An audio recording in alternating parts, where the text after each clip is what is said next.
during the message time. Matthew 11:28, we read, "Then Jesus said, 'Come to me, all of you who are weary and carry heavy burdens, and I will give you rest. Take my yoke upon you.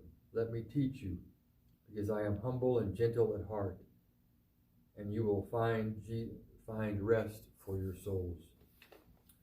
I wanted just to share a little bit as part of my using this technology to keep in touch about a little bit about what I've been hearing and reading, and again, a way to, when we're supposed to be socially apart a little bit, to share. I've been reading, among other things, many articles of how to deal.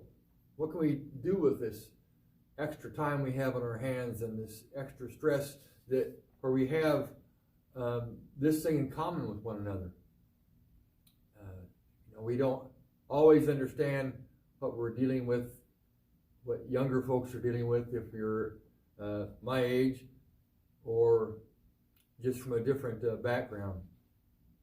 So I wanted to share just a few thoughts, and many of these quotes I'm going to read come from an article by Jolene Erlacher, and she is a minister in the Baptist tradition, working with and ministering to Gen Zers, and those born between 1996 and 2012.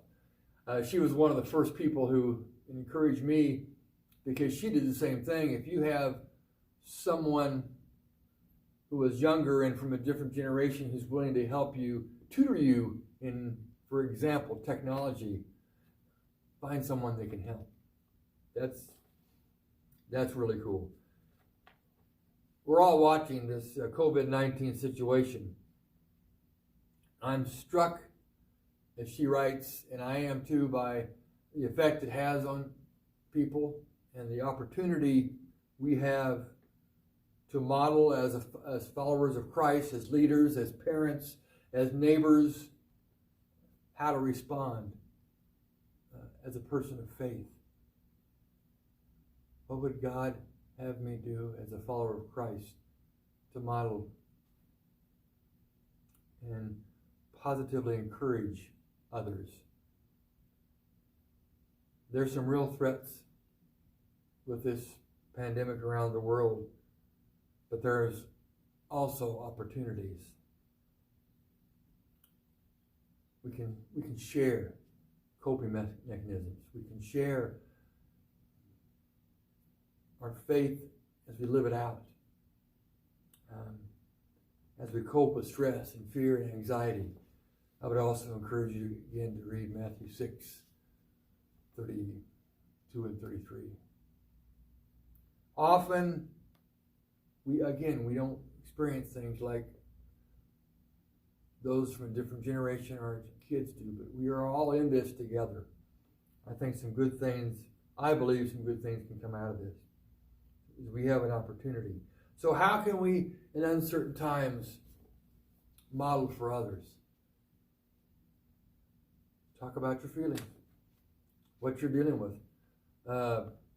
Just in a conversation I've had today, some people are introverts. They don't mind being by themselves.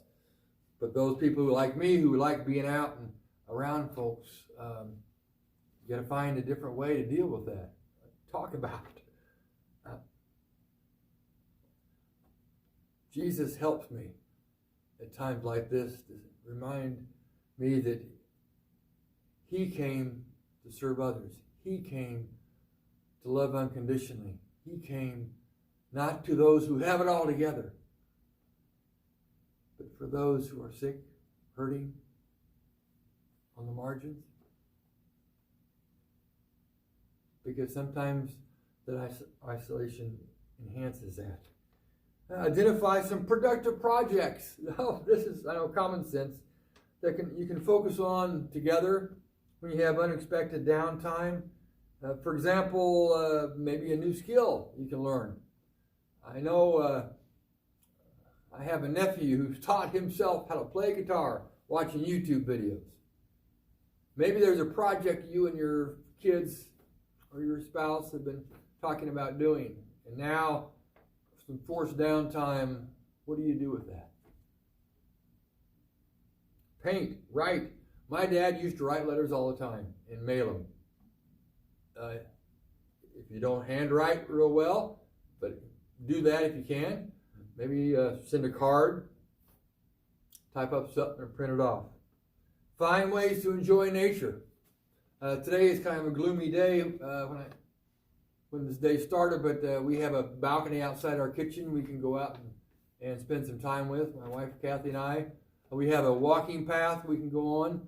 You still, I believe you're supposed to go out in small groups, and you go to the park, El Dorado Lake. Maybe you haven't had a chance to go fishing for a while. Here you go. Be respectful. Ride a bike together. Invest in some relationships that are important, with some meaningful interactions. Call a grandma. Video chat with a sibling or a cousin far away, briefly. Just keep in touch. Listen, watch, and read, but be careful what we do, watch and read. This is a good quote from Jolene. There's an increasing research that correlates depression and mental distress with social media use. And that was even before we were in this crisis. Scrolling social media, she says, and news feeds right now does provide some helpful information, but it can also contribute to anxiety, fear, and frustration. It doesn't help our emotional and mental health during a crisis just to spend time, hours on a time, scrolling and listening like that. She says she's made a limit for herself to once, maybe twice a day, checking on for updates on social media, on the internet. In a crisis, it's easy just to think about ourselves. Again, I have encouraged, and I have heard other people encourage, to just take what you need off the shelves. There'll be more. My dad and stepmom went out to try to find toilet paper not too many days ago, and they couldn't find any, and we're going to have to use tissue.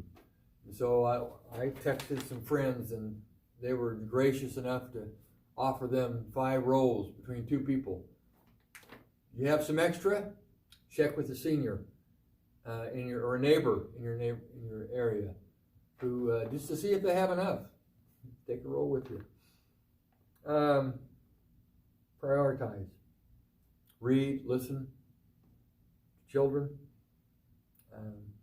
Read a book, maybe listen to a podcast, an author you haven't listened to for a while.